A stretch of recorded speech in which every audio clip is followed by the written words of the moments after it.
Michigan Out of Doors Online is brought to you in part by Big Fish Charter Services in Elginak. Experience a world-class muskie fishery on Lake St. Clair for predator fishing or a once-in-a-lifetime trip on the St. Clair River to tangle with a prehistoric lake sturgeon at Big Fish Charter Services. It's all about big fish. And by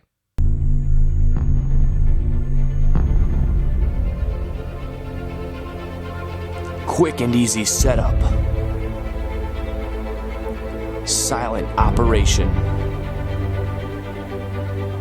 360-degree shooting.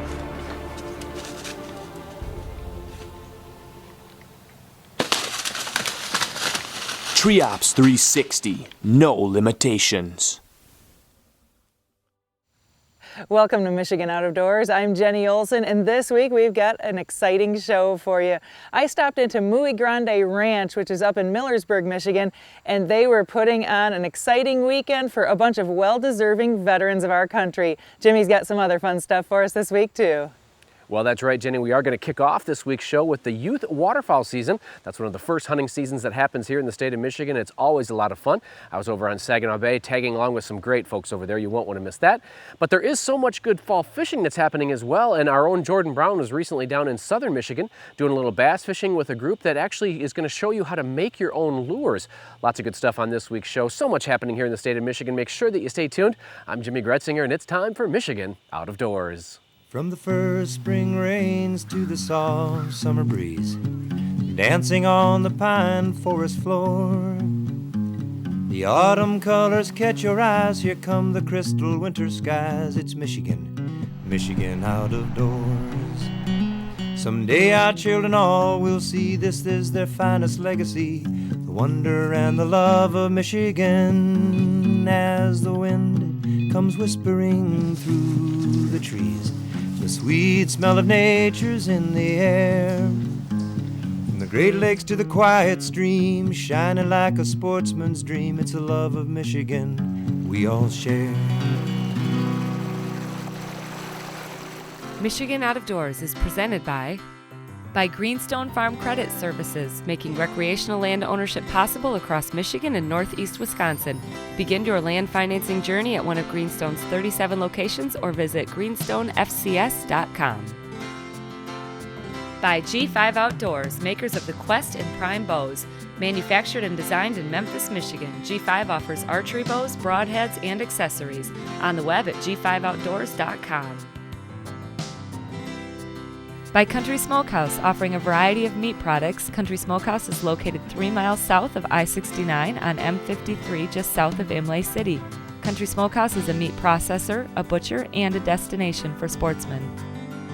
We all have one, that perfect spot, a special place we go to smooth out the ripples of the day. Our perfect spot is calling. Our perfect spot is Pure Michigan. Your trip begins at michigan.org. For me, the youth waterfowl season started the night before the opener as I made my way to Saginaw Bay. Known as a duck hunter's paradise, the bay holds all sorts of duck camps the night before the big day. Now, how long have you been doing this youth hunt here? This will be year 17. You're kidding. I started when my son was 12. Wow. My son's 29 right now. Good grief. And now, why do you like doing this? Pardon? Why do you like doing this? For the youth hunt. It gives the kids a chance to go out and experience something that I very much enjoy doing. Some of them like it, some of them don't. But the ones that like it really like it. It's not like deer hunting. It's not like any other kind of hunting. It's not for a lot of people. But it's when we have fun, we have an awful lot of fun. Cody Brown contacted me in the spring about their duck camp, and if enthusiasm was contagious, well, this is who you want to be around. I had to meet this young man, and as we piled in a duck boat in the dark on a day only a duck hunter would love, Paul told me a little bit about our spot for the day. Now, how do you pick a spot for tomorrow? Well, I have a fixed blind that we're going to use. Okay.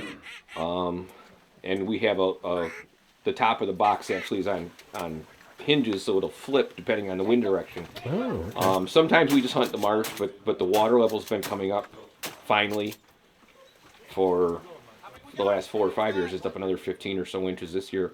And all the places we've hunted in the past, we can't anymore because the water's too deep. So, Okay. so we'll go out and sit in the box and we'll see what happens. Well, with the heavy clouds and rain, visibility was very low, and the ducks were flying. Now, sometimes getting teenagers to talk about their love of hunting, well, it can be tough. That was not the case today.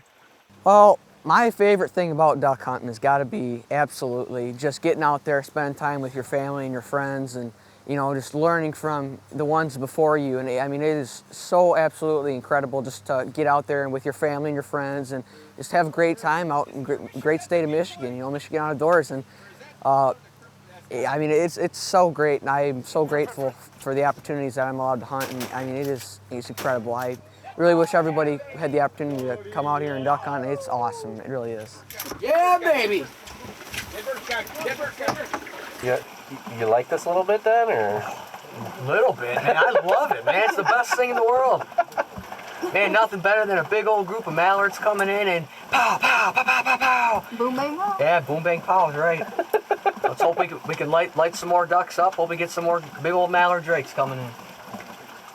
The wind was howling, and it was actually quite cold. It was off and on raining sideways all day, just what these guys love. Oh, no. What is it? Redhead. Redhead? Oh, nice. Drake. Nice job, young man. Beautiful redhead. The birds were flying today, and even though our shooters were doing the best they could to support the ammo manufacturers, we only were scratching out a few birds so far. So you want to be a duck hunter? What's going on out here, young man? You go for a swim? Beautiful day for duck hunting. Gorgeous out, man. Take it! Take it! Cripple!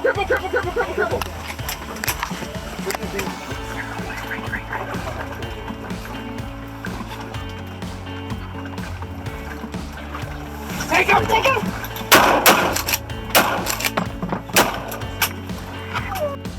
Cody is a great young man with a real excitement about conservation.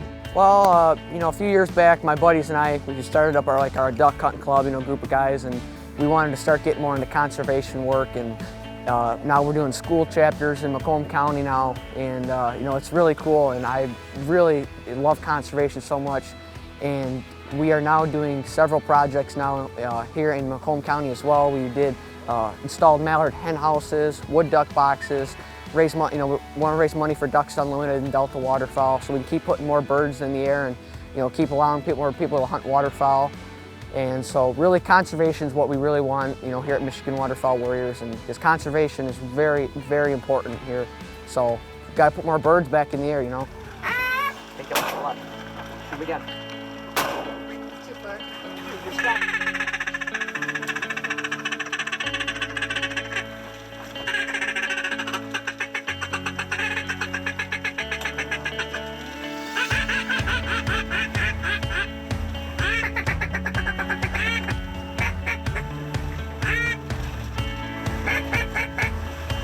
Where are they going? Well, I mean, I know some guys that duck hunt and stuff, and I try to encourage as many people as I can to at least, get out there, get your hunter safety and just, go out there and try it, for the first thing. People always are like, oh, hunting this and that, but, when you actually get out there and you're with your family and your friends, I mean, it is just incredible. I mean, it's my favorite thing to do, just sit out there with your family and your friends. It's awesome. How can you say it any better than that? Today the conditions were tough, but we had a ball. Thanks to all the folks who took some young hunters afield this hunt and will throughout the regular seasons. It's folks like you that ensure the legacy of the outdoors here in Michigan's Out of Doors. For this week's show, I was down in southern Michigan to learn a little more about a company that offers everything you would need to make your own fishing lure. And we got the trip started on the water, targeting largemouth bass.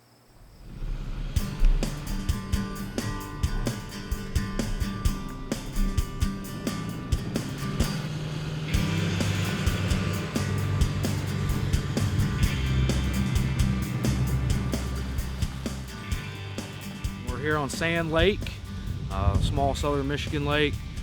We're out here flipping some weeds with jigs, just trying to find those scattered pockets that are holding a few fish.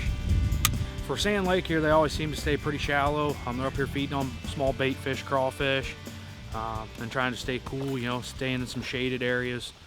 Of course, today we don't have any of our sunshine to kind of hold them in those shaded areas, so it's going to be a little more difficult to catch fish today.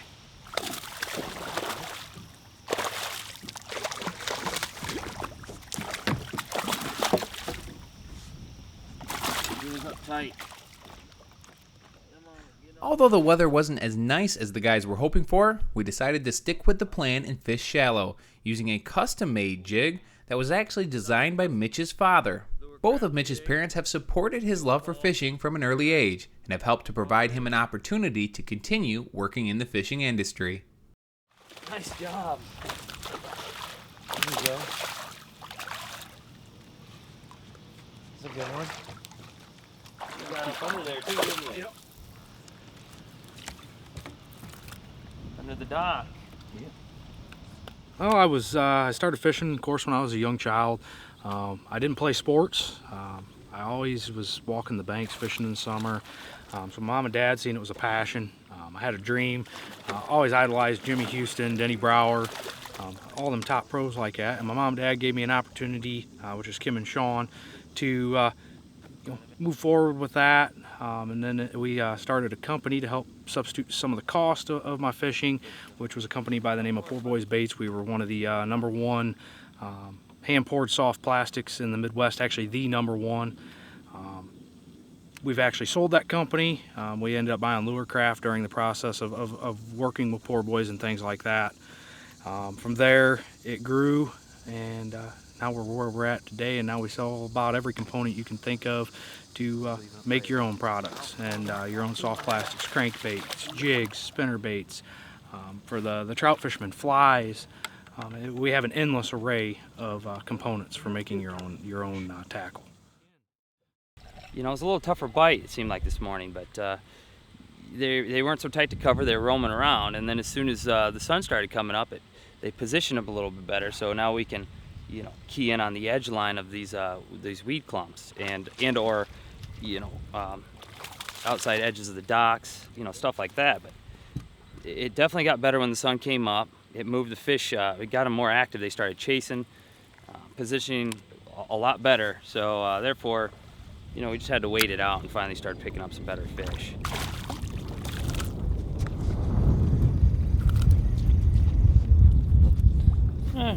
One 7/8 or 1 3/4. So you get a little turquoise in there too. These fish are pretty. All on their face. Very pretty fish. They're clean, white. Good healthy fish here. See what happens on the rebound? You get back up in there. That was cool. Hey, thanks for saving that fish for me. Yeah, no problem. Good little 2-pounder. Hey, he's a fighter too. Oh, having a good time out here. There you go. Get him up in there. Not bad, 2-pounder. Yeah, he's long. He's a lot longer and he is fat though. Let me tell you what, that's a 17-inch fish. Although we didn't catch many big fish, the number of keepers we boated was astounding. There's no doubt that these jigs work, and after a fun morning on the water, it was time to pack up and head back to the shop to learn a little more about Lurecraft and see exactly how the jigs we were fishing with today were made.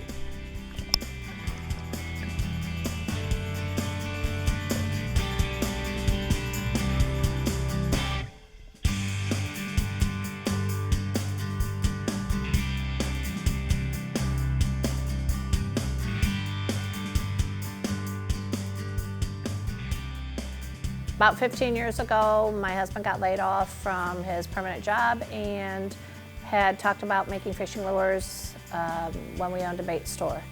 I told him that at that time was the best time to start his own business if he wanted to. So he did research, found out where to get the plastic from, and started Poor Boys Baits, making our own fishing lures and doing that. We bought all of our supplies from Lurecraft.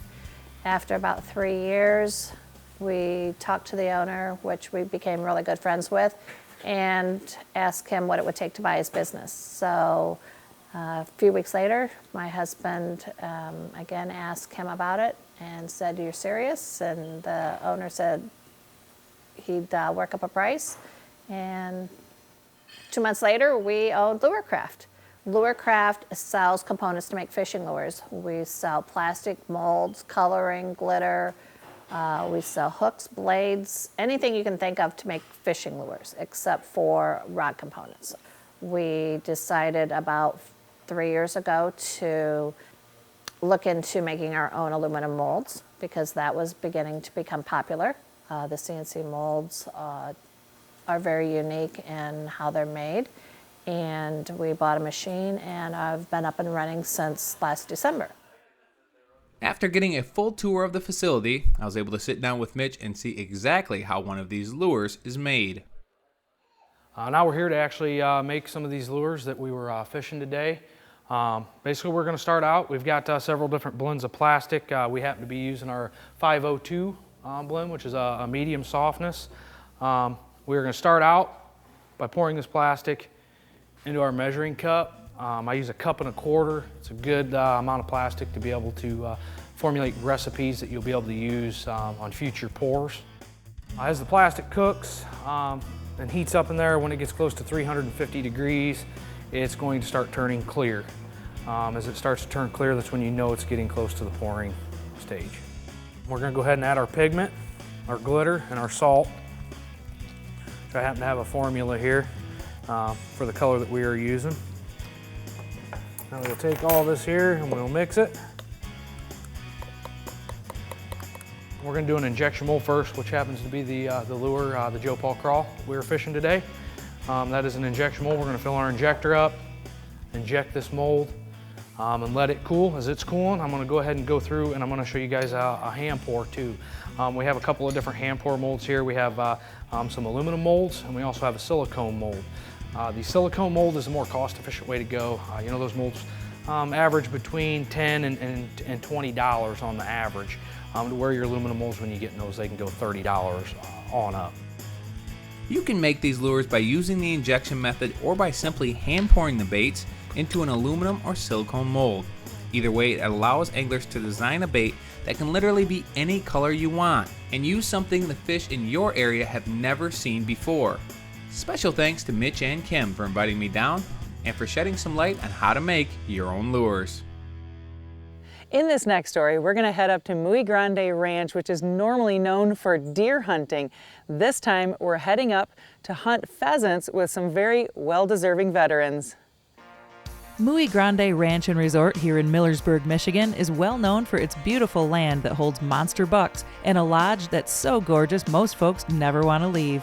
Perry Haleski and his wife own Muy Grande, and this weekend they were opening their doors to a very special group of men.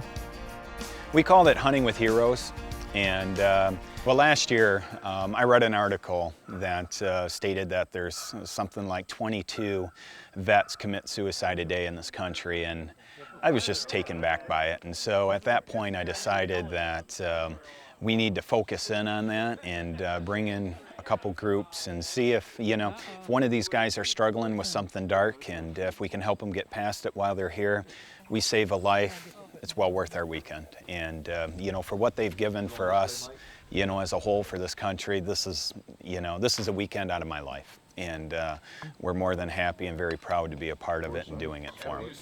Perry and his crew made sure the veterans were well fed with plenty of venison burgers when they rolled in on Thursday night. The next morning, they were ready to get started. What are we doing? We're going to head down now, make sure these guys can hit something. So we're going to go down to the 5 stand. You know, they were talking big smack to one another. Who was the better shot? The Army, the Marines, the Rangers. So we're going to actually go down and see who can hit what this morning before we head out and start our big bird shoot this afternoon. So these are some pretty slick deals you guys have here. It's like a little ATV. And you've got your uncased gun on a moving vehicle, kind of. So it's unloaded right now, but we can have them here because we both have standing permit vehicles that we can hunt from a standing vehicle. Okay. And shoot from a standing vehicle. And I actually did a show up in Marquette, and the DNR was there, and they had just passed something, or the state of Michigan had just passed something, so that we can run around state land, public property, with, you know, an uncased weapon on the vehicle because of the type. It's a wheelchair. Okay. It's not an ATV. Gotcha. And it's unloaded. You just keep it Correct. unloaded when you're moving. Yep. Cool. All right. Dan and Phil were the vets who are using the action track chairs out here. Phil is missing a leg, and his prosthetic leg doesn't do so well on rough terrain. Dan suffers from congestive heart failure and diabetes, long-term side effects of Agent Orange. The motorized device is a combination of a wheelchair and an ATV and really makes a lot more things possible for these two guys. This just made the mobility to be able to walk from here to the woods over there and sit so much better. And if I shoot a deer, I can get up and gut it, tie it to the back, and haul it back out to my truck or car or trailer. And without this, I wouldn't have been able to do it. You know, again, a Vietnam vet, we were never thanked. You know, it's been 50 years, and I love it. You know, I don't even have to do this. Just coming up here and hanging out with these guys, sitting there on the deck or the patio, watching the deer and the beautiful surroundings, I'd be happy with that. And the rest is gravy. I mean, it's just wonderful that these people volunteer to do this for us. Very cool. What is it about hanging out? Some of these guys you just met, right? But it's Yeah, you have an instant bond. Yeah, it is. It's instant. Yeah, and you know, you don't need to tell war stories or anything else. You can just tell by looking in each other's eyes. You know, and you're brothers, always will be, and there's no closer bond. You meet these guys once and you're forever. You know, I got military friends, all services, all over the world, and just no tighter bond or friendship than military. We all bust each other's chops, you know, whether they're Marines or Air Force or Navy, but we can do it at each other. We stand up for each other if somebody else does it, though. Just part of the fun. You know, we've been doing events here for little kids with cancer, leukemia, spina bifida, Bell's palsy, and vets alike for years. This weekend, we brought in 15 vets, some combat wounded vets, some Vietnam vets. They're kind of spread out, you know, from all different age groups, which is pretty cool because they're really bonding, and it's kind of seeing it doesn't matter the age, they're all brothers. They all look at themselves as a brother, so which is pretty cool. It's pretty neat to see. My name's Sean Dow. I served in Marja, Afghanistan, in the Helmand province, and I was in the U.S. Marine Corps. All right, cool. Is that you sustained your injury over there? Yes, I did. I stepped on an IED on foot patrol. We just drove up. I drove up from Memphis, met Ben there in Nashville, and then we picked him up in Cincinnati. Wow. Came straight on up here. Very cool. What do you think of this whole thing? Oh, it's amazing. It's absolutely amazing out here. What I did is I got a hold of a bunch of the Safari Club chapters here in Michigan, chapters that I've donated to for years for their events and their fundraisers, and I called upon them and I said, listen guys, I want to buy a bunch of birds and put these guys up on a weekend they'll never forget. And a bunch of the chapters here in Michigan stepped up, and even some of my FAR chapters, one in Florida, Atlanta, Georgia, Illinois stepped up, and you know, and it again shows the common amongst us sportsmen, you know, that understand and know how to give back. My name is Joseph Woodkey. I'm from Port Hope, Michigan. I served 5 years in the United States Marine Corps. Wow. All right. Were you overseas when you? Yep, I did 2 combat deployments to Afghanistan. And how were you injured? What happened? I stepped on an IED. What year was that? Then what year were we wounded? 2012? Okay. 2011? 2010? You were 2011. 2011. So do you guys hang out a lot together? We live right by each other. Do you? Yeah. Cool. My name is Bill Schaffnet. I'm a U.S. Marine, 1968, 1979, Vietnam vet. What do you think of this event that Perry and the guys are putting on here? It's beyond words. It's a real nice gesture that he does for us vets. Really appreciate it. Really grateful. How's it going? You getting some birds? Getting lots of birds. Yeah? When did they release the bucks? All joking aside, this bird hunt was an amazing event. The veterans had a chance to relax and bond with each other like only they can. There were lots of laughs and plenty of pheasants to go around. a perfect way to thank them for their sacrifices of keeping our nation free. Special thanks to the Safari Club chapters of Michigan, the Shiawassee Pheasants Forever, Camp Liberty, and especially Perry Haleski for making this weekend possible. Thanks for joining us this week for Michigan Out of Doors. Make sure you check us out online when you get a chance. You can do that a couple of different ways: on our website at michiganoutofdoorstv.com or on our Facebook page at Michigan Out of Doors TV. We have a lot of excitement in store for you coming up this fall. Well, there's going to be so much happening here in Michigan Out of Doors over the next couple of weeks. Make sure you don't miss a week. We had the youth deer hunt this past weekend, some really good stories from that. Just got back from the Upper Peninsula on a very unique bear hunt. Was out on the Pentwater Pier with a father-daughter team doing a little fall fishing. And that's not to mention that a week from today, if you're watching this on Thursday, is the opener of the archery season. What a spectacular time to be a sportsman here in the state of Michigan. As Michiganders, we are so lucky. So make sure you are getting out, enjoying what our state has to offer. And if we don't see you in the woods or on the water, we'll hopefully see you right back here next week on your PBS station. Michigan Out of Doors is presented by the Michigan chapters of Safari Club International. For over 40 years, SCI has been protecting hunters' rights and promoting wildlife conservation here in Michigan and around the world. SCI chapter locations can be found on the web at firstformichigan.org. By Rosie Brothers. Located in Dryden, Michigan, Rosie Brothers has been serving Michigan for over 40 years. Specializing in outdoor needs, Rosie Brothers features Kubota tractors and equipment for use in farm, home, or commercial needs. On the web at rosiebrosinc.com. By Propane, Clean American Energy. Propane retailers promote the safe use of Michigan-produced gas energy in homes, farms, and businesses across our great state. Learn more at usemichiganpropane.com. By Pictured Rocks Boat Cruises of Munising, exploring Lake Superior's Pictured Rocks National Lakeshore with its sandstone cliffs, caves, waterfalls, and lighthouses. Pictured Rocks Boat Cruises on the web at picturedrocks.com. Closed captioning is provided by the Michigan Propane Gas Association, Clean American Energy. Propane realtors promote the safe use of Michigan-produced gas to outdoor enthusiasts across our great state. When I wander far away, a dream stays with me night and day. It's the road that leads to my home state. I am a Michigan man. Changing seasons paint the scene like rainbow trout in a hidden stream. The white-tailed deer in the tall pine trees. I am a Michigan man.